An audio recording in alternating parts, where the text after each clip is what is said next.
Okay, so today we're going to look at human resources, management and strategy.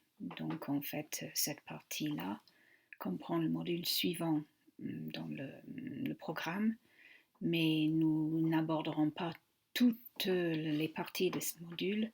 On se concentrera d'abord sur trois choses que vous allez voir dans le diapo suivant. Donc, les thèmes en général de ce module sur le management, on pose la question, what is management and what makes a good manager? Managers and motivation, so thinking about the idea of motivation. Alors, c'est ça que nous allons faire aujourd'hui. Et par la suite, nous aborderons company structure, managing across culture, donc surtout la diversité culturelle, le recrutement, donc recruitment, job applications, filling a vacancy, internal communication, and strategy and business growth, thinking about construction of strategy, how to manage failure, what to do about competition, and thinking about stakeholders and strategy. Okay, so the first thing we need to think about is management, human resources, and motivation. And so if we look at this diagram, human resource management responsibilities, this is a definition of human resources, or the parts of human resources. So we can see a diagram with the core responsibilities of human resource management. Core, qui veut dire de base ou centrale. So here we can see that it involves employee recruitment and selection, employee training and performance evaluation. Je vous rappelle que le mot training veut dire formation. Employee compensation and benefits, employee separation, and planning for staffing needs. Donc planning, c'est tout ce qui est la planification des besoins en termes de personnel. Separation, donc la hiérarchie de l'entreprise. Et compensation and benefits, c'est les salaires, bonus, etc. So these are the principal responsibilities of a human resource manager. And we can see here some more definitions and information. Develop human resource plans based on their organization's competitive strategies. Plan how to attract and keep good employees with the right combination of pay, benefits, and working conditions. And forecast the number of employees their firm will need and determine the types of skills necessary to implement its plans. Ok, donc les trois parties, mots-clés et importants ici. Donc la stratégie compétitive de l'entreprise et aussi donc les conditions de travail, pay, benefits. Et forecast, ça veut dire une prévision, mot très important à la fois pour la comptabilité, et je pense que nous l'avons vu au cours de notre cours sur la comptabilité. Donc forecast, les prévisions, donc il faut faire des prévisions en fonction du nombre de l'employé nécessaire à certains moments de l'année ou de la journée même, et the types of skills, donc les compétences nécessaires pour mettre en œuvre, implement its plans. So we can ask first a question, what is a manager? Comme je vous ai dit, dans votre présentation à l'oral, il est important de définir les termes. Donc, quand vous avez une question, vous prenez chaque terme et vous faites une définition. Non seulement ça vous aide à rallonger un peu votre présentation, parce qu'il faut parler quand même pendant un certain temps, mais ça donne un peu de structure. Et rien qu'en écrivant les définitions, ça vous donne des idées sur les axes que vous pouvez prendre dans la question posée. Donc, on pose la question, what is a manager? And in English, we can think of a manager in two ways. It can be a person responsible for controlling or administering an organization or group of staff. Or it can be a person regarded in terms of their skill in managing resources. Donc on peut gérer le personnel, l'équipe, les personnes, ou on peut gérer des ressources et être compétent dans un domaine particulier. So, the first thing we need to think about is management styles. And here are 6 principal management styles: directive, coercive, authoritative, visionary, affiliative, participative, democratic, pace setting, and coaching. Si je vous ai donné ces 6 styles de management, et selon les documents qu'on lit, on peut avoir 3, 4, etc. Si je vous ai donné ces 6, c'est parce que ça correspond à une théorie qui a été développée par Goleman, qui parle de 6 leadership styles, donc 6 styles de leadership, et ça date de 2002. Comme vous pouvez voir, les 6 types de gestion dont je viens de vous parler sont à gauche, pas forcément dans le même ordre, mais en utilisant exactement les mêmes mots. Mais nous avons à gauche donc le nom du style et puis au centre les caractéristiques de ce style. And on the right, dans la colonne de droite, nous avons le style dans une seule phrase. Ces phrases sont intéressantes puisque c'est très parlant, plus parlant qu'une longue définition comme on peut voir dans la colonne Characteristics. Donc, pour le style coercive, nous avons demands immediate compliance, has overall negative impact on climate in organization, works good in time of crisis or in case of problems with workers. Donc le travail est bien quand il s'agit d'une crise ou des problèmes. C'est une personne qui demande donc l'obéissance totale, compliance. Alors compliance, c'est un autre mot pour obéissance, mais dans le sens obéissance à un règlement qui a été prédéfini. Et dans le monde du travail, dans le monde de l'entreprise, compliance, c'est aussi la conformité aux règlements ou aux lois. D'accord? Donc, quand on parle de compliance dans le domaine de la comptabilité, c'est être dans le règlement et de ne pas faire des choses illégales, par exemple. Okay? Donc, d'être bien dans le règlement.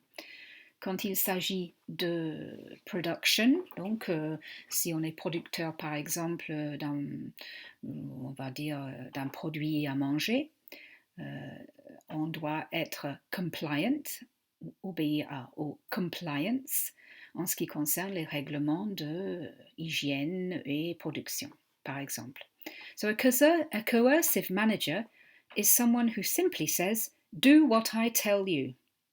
Okay? Faites ce que je vous dis. Pardon.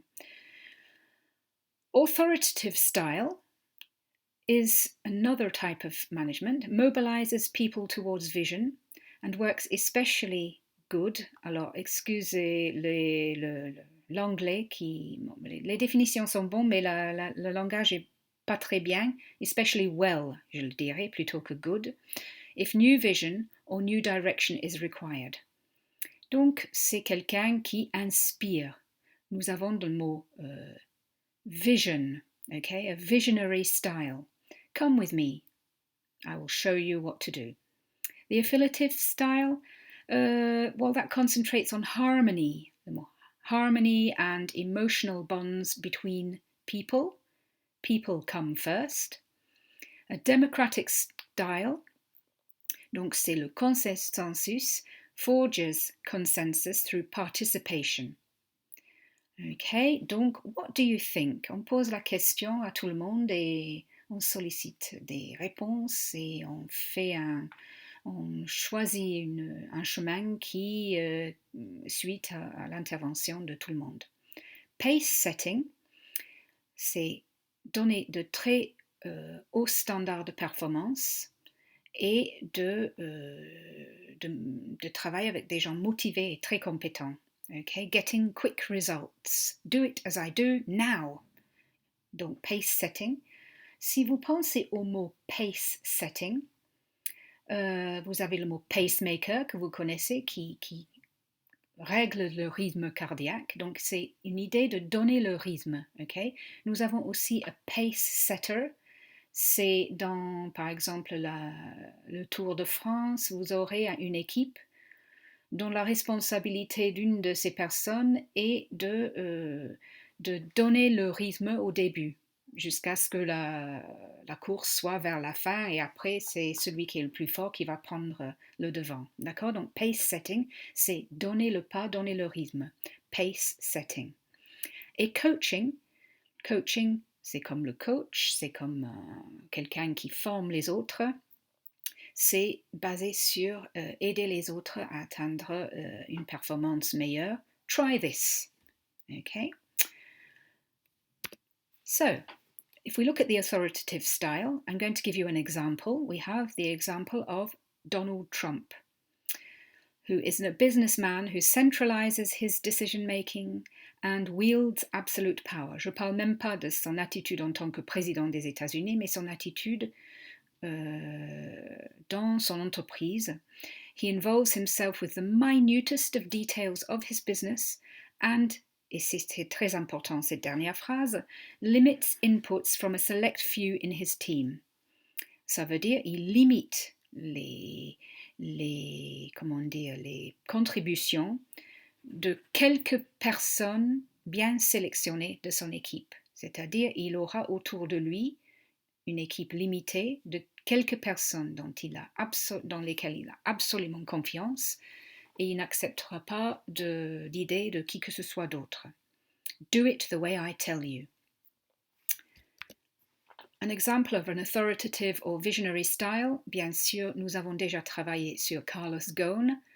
Alors, on parle de ses meilleurs jours là, on ne parle pas de ce qui lui est arrivé récemment. Donc, come with me. C'était jusqu'à très récemment, et on a vu cette évolution vers visionary, vers autocratique et vers trop de pouvoir, mais quand il était au meilleur de sa carrière, il inspirait tout le monde à le suivre. Inspiring employees. Il était un modèle à suivre. Mais il n'y avait pas de coercion. Il n'y avait pas de « vous faites ça, sinon dehors ». Ou il n'y avait pas de « si vous faites ça, vous aurez un bonus ». Il n'y avait rien pour forcer. Okay? C'était un style autocratique, mais pas dans le sens comme Donald Trump où il veut tout gérer absolument. Il inspire, il écoute et par sa personnalité, les autres vont le suivre. So the affiliative style, here is an example. It's a person called Clive Sheely, who is the creator of Prêt-à-manger. Je ne sais pas si vous connaissez ce magasin de fast-food. C'est des sandwichs et des petits repas à emporter, mais à une très, très bonne qualité, avec des ingrédients frais faits sur place et qui sont vendus le jour même, sinon donnés, par exemple, à des associations caritatives telles que les compagnons du devoir et des choses comme ça. Donc, c'est donné à des groupes ou des personnes, des SDF, etc. à la fin de la journée si ce n'est pas vendu. Donc, il y a un style qui met les personnes et les émotions avant les tâches et les objectifs à atteindre. L'idée c'est que les employés soient heureux et qu'on donne de l'harmonie et encourager la loyauté au sein de l'équipe. Et en fait, on recrute parmi les SDF. Ils trouvent des personnes, pas tous, mais ceux qui sont repérés, qui ont du potentiel. On leur propose une formation et s'ils arrivent, on les aide à s'intégrer dans la vie et avoir un boulot. Donc, C'est tout un autre style, c'est toute une philosophie, si vous voulez. Affiliative style. Affiliative style, je vais y arriver. Okay, donc participative and democratic style. What do you think is the question that this type of manager can ask, for example. So Tony Tsai is a Zappos CEO, and it is a style that empowers others and instills confidence so they may reach their full potential. Plus tard, dans ce cours, je vous ai donné des liens à suivre et des choses à lire à propos du style de Tony de Zappos. Et c'est très particulier parce qu'il parle de holacracy. Il a carrément créé une phrase pour parler de ce style démocratique que nous allons étudier un peu plus de détails à travers ces documents tout à l'heure. Et nous avons le pace setting style. Donc c'est un style qui est incarné par Jack Welch, former CEO de General Electric, qui évite le micro-gestion, la micromanagement, parce qu'il veut encourager les personnes, c'est-à-dire des managers dans sa structure, à se focaliser sur des exemples, des objectifs et notamment des échéances très très strictes, deadlines, échéances. Et on est obsédé par l'idée d'aller plus loin, plus vite et de faire meilleur. Et donc c'est extrêmement poussé, c'est extrêmement dynamique et ça ne marche pas comme vous pouvez imaginer, dans tout type d'entreprise. Nous avons aussi coaching style. Donc, coaching style, ça peut être associé souvent à Silicon Valley, le type de manager que nous avons chez Google, chez Facebook, etc. C'est un management characterized by partnership and collaboration, and when hierarchy, command and control give way to collaboration and creativity. On laisse tomber les idées de hiérarchie, on crée des groupes d'études, on crée des groupes très serrés de personnes qui se connaissent bien et on encourage la créativité qui est parfois perdue dans les grandes entreprises puisqu'il y a trop de hiérarchie et quand une idée vient rapidement à l'idée de quelqu'un, enfin quand une idée vient dans la tête de quelqu'un, le temps de le faire passer à son manager et puis à son manager, que ça remonte l'échelle pour en revenir, l'idée est déjà peut-être, c'est déjà trop tard ou ça empêche de rebondir sur ces idées. So, talking about management means we have questions to consider. We need to think about the different business sectors, what management style is ideal for each. Okay, so quand on parle de management style, on ne peut pas dire qu'il y a un type de gestion qui est meilleur qu'un autre. Tout dépend des objectifs de l'entreprise et le secteur dans lequel elle se trouve. Donc, je vous encourage, à réfléchir à chaque type de manager ou chaque type de gestion.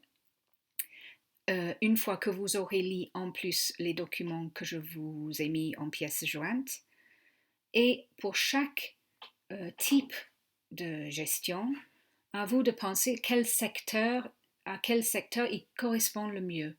Quel serait le type de gestion qui correspondrait pour que ça marche bien. On peut bien imaginer que pour certaines, on a besoin de plus d'autorité et que d'autres plus de créativité. Donc réfléchissez d'abord sur ces types de gestion et les secteurs dans lesquels il marcherait le mieux et ça vous donne des idées pour une présentation et pour votre oral, épreuve d'oral. You can also think about why certain styles, work better than others in the various sectors. Donc, une fois que vous avez réfléchi au secteur et les types de gestion qui vont mieux avec les différents secteurs, réfléchissez à pourquoi, quels sont les avantages et quels sont les inconvénients. And what style tends to be used in major French companies? Why? Nous étudions donc le monde des affaires britannique et américaine, c'est-à-dire anglo-saxon. qui ont une attitude très particulière et qui n'est pas encore tout à fait le même que la France. Donc, réfléchissez un peu à quel style a plus tendance à être utilisé dans les entreprises, les grandes entreprises françaises, et réfléchissez à pourquoi. Ça vous donne aussi des idées pour votre présentation.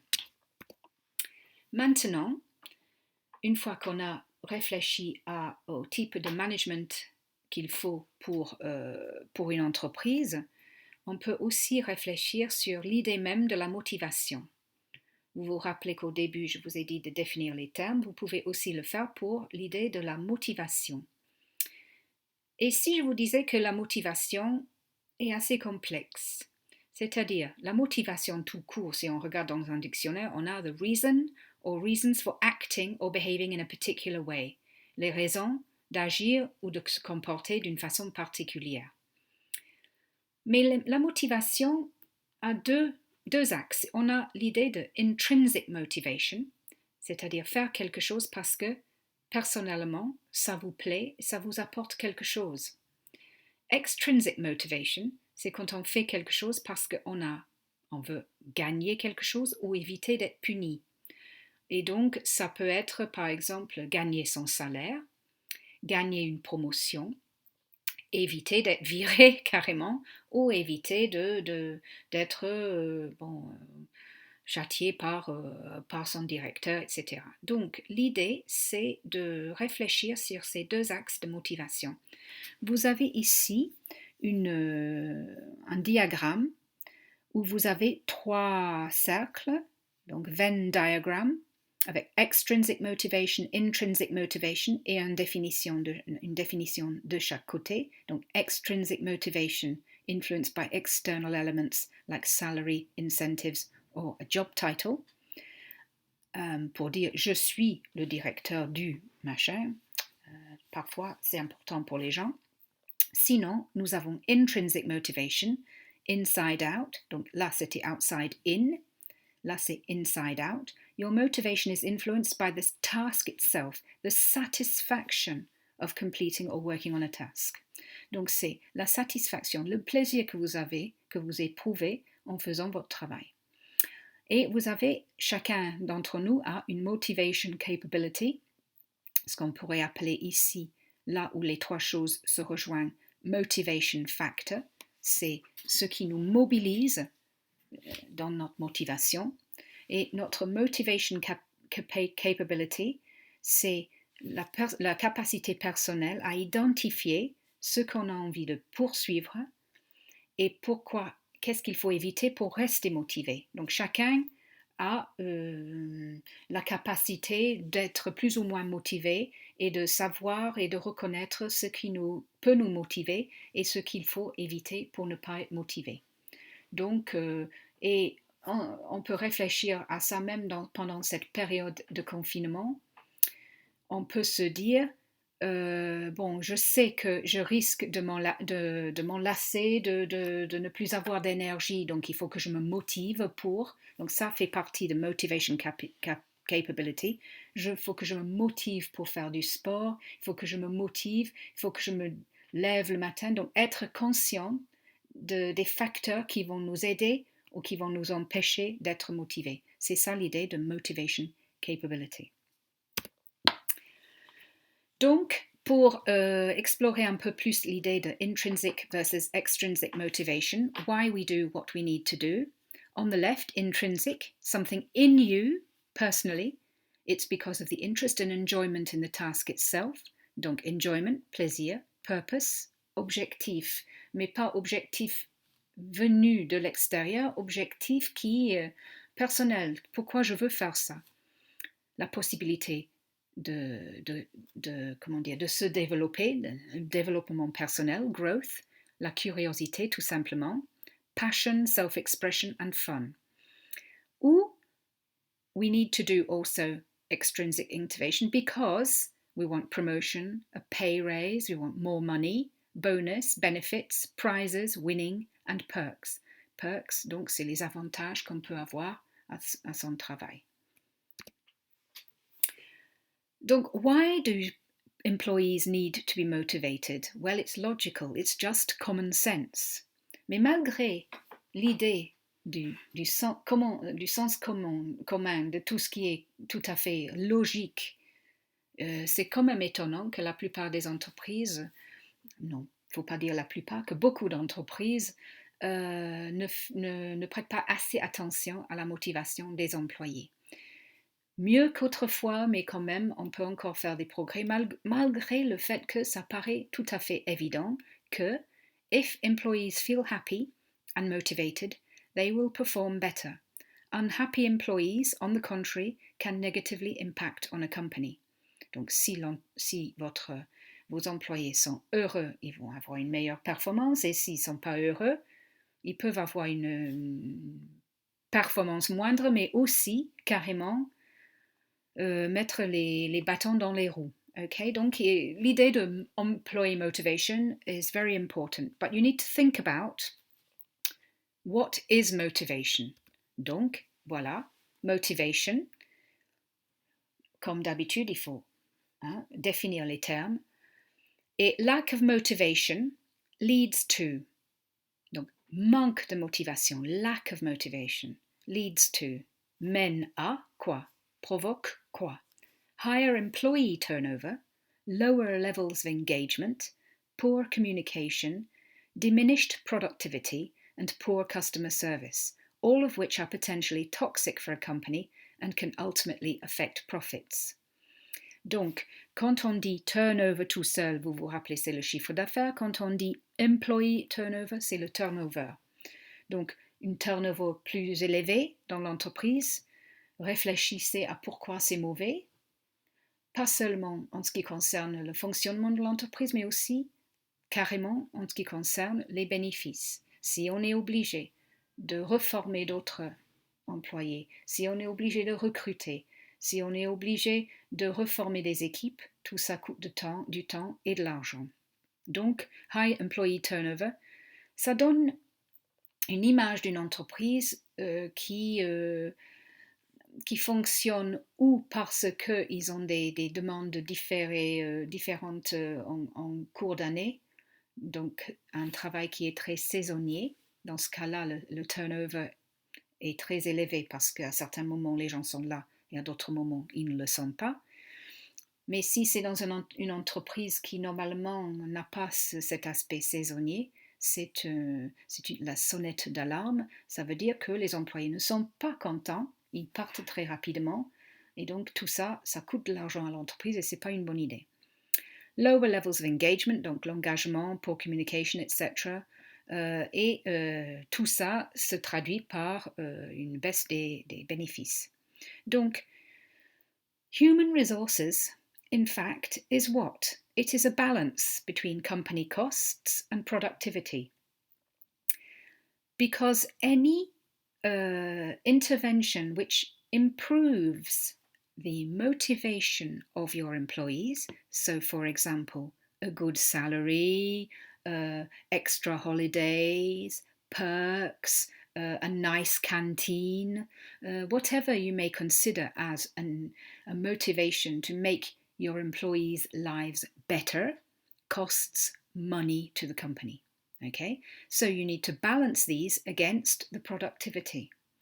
And souvent, quand on réduit les effectifs parce qu'on veut couper, on veut réduire les coûts de l'entreprise, la première chose à laquelle on regarde, c'est le coût salarial qui est le coût en général qui est le plus élevé dans n'importe quelle entreprise. Et c'est ça, c'est trouver cet équilibre entre l'argent nécessaire pour avoir de bons employés et de les garder et ce qu'ils rapportent en termes de productivité. Donc, it's a difficult one, ok? On va regarder comment on peut calculer ça tout à l'heure. So next, je voulais juste vous parler, puisqu'il faut quand même montrer ses connaissances culturelles. Donc, je voulais vous parler de Karl Marx et Alienation.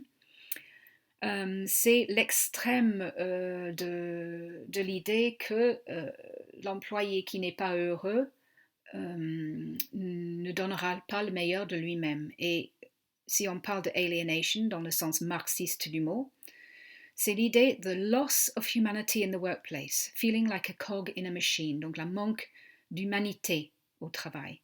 On se sent comme un, comment dire, un rouleau dans une machine qui tourne et on n'est pas reconnu en tant qu'individuel, on est un peu, comment dire, intégré dans la machine comme une pièce qui est jetable. In a capitalist society, the worker's alienation from their humanity occurs because the worker can express labor, a fundamental social aspect of personal individuality, only through a private system of industrial production in which each worker is an instrument, c'est-à-dire a thing, not a person. Et donc, pour traduire cette phrase, qu'est-ce que ça veut dire? Donc, l'aliénation de l'ouvrier, et l'aliénation, c'est l'absence d'humanité, de se sentir comme une machine et pas comme un être humain, se crée parce que cet ouvrier ne peut exprimer son labour, qui est un aspect social fondamental de l'individualité de la personne. La première question qu'on pose à quelqu'un, c'est « Qu'est-ce que tu fais dans la vie ?» en général, quand on rencontre des personnes. Donc cette comment dire, individualité, ce statut ne s'exprime donc dans un système capitaliste à travers un système de production privé, industriel, dans lequel chaque ouvrier n'est qu'un instrument, une chose et pas une personne. Okay? Et bon, ça c'est la forme extrême, mais on peut le modifier un peu en disant que if work becomes the daily grind, alors cette expression, the daily grind, c'est l'équivalent un peu de mettre au boulot dodo, on ne fait que travailler, on n'a pas l'impression d'être quelqu'un, d'être reconnu, d'avoir un statut, d'avoir du plaisir au travail, ce qui est le cas pour beaucoup de personnes dans la vie, parce que travailler à quelque chose qui vous passionne, c'est pas vraiment une chance pour tout le monde. Donc si vous faites un boulot et vous n'avez aucun plaisir, c'est vraiment très difficile. Et comment voulez-vous être productif dans cette situation-là? Okay, human resources. Well, we can look at human resources in both a negative and a positive way. It's a negative way in the sense that it is like treating people like objects, and objects have a production value, and people are like stock, donc comme un inventaire qu'il faut gérer. Parce que l'idée de ressources, hein, c'est une chose, ça peut être une matière brute, une matière première, des matériaux. Donc, l'aspect human, il va devant pour essayer de justifier le terme resources, mais on peut le voir comme ça, de façon négative, en disant les gens ne sont que une ressource qu'on doit gérer et essayer d'en tirer le plus possible. Ou alors, you can see it in a positive light, people are an important value in a company and must be nurtured and given the opportunity to grow. Donc les gens ont une valeur importante dans l'entreprise, on doit les encourager, leur donner la possibilité de se développer, de grandir, etc. Donc human resources, en fait, selon l'œil ou selon le regard que vous lui apporte, ça peut être positif ou négatif, tout en utilisant les mêmes termes. So, we need to measure productivity because the objective of a human resource manager is to measure productivity and try to improve productivity of workers. And there are many different methods. You can start with the quantitative method, which is simply calculations of productivity in terms of the company turnover per hour, or full-time equivalent worked.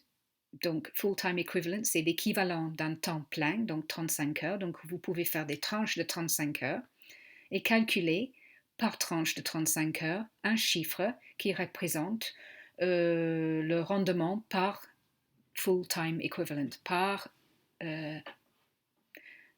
temps plein travaillé dans la semaine ou dans le mois plutôt, d'accord? Sinon, vous pouvez le mesurer par d'autres moyens. Task completion, donc vous avez des objectifs que vous avez mis en place et vous mesurez la performance selon les objectifs qui ont été effectués. Sinon, vous pouvez avoir des objectifs en termes de service objectives, customer satisfaction, reviews, waiting times, etc. Est-ce que le client est satisfait? Est-ce qu'on a des bons retours? Est-ce qu'on ne fait pas trop attendre le client en termes d'attente, par exemple, au téléphone ou à la caisse, par exemple? You can measure it in terms of time management, deadlines. Est-ce qu'on a réussi à faire des choses selon les échéances qu'on avait mis en place? Est-ce qu'on a réussi à être plus rapide? Reduction of production time lengths, etc. Or you can simply measure it by a qualitative method en mesurant l'amélioration de la qualité, le produit ou le service. Okay, so that's the end of the slideshow. Your plan now is to read the documents, watch the videos, follow the lesson. Hein? Donc, vous regardez les vidéos, vous lisez les documents, vous suivez la leçon que je viens de vous faire regarder par ce diapo.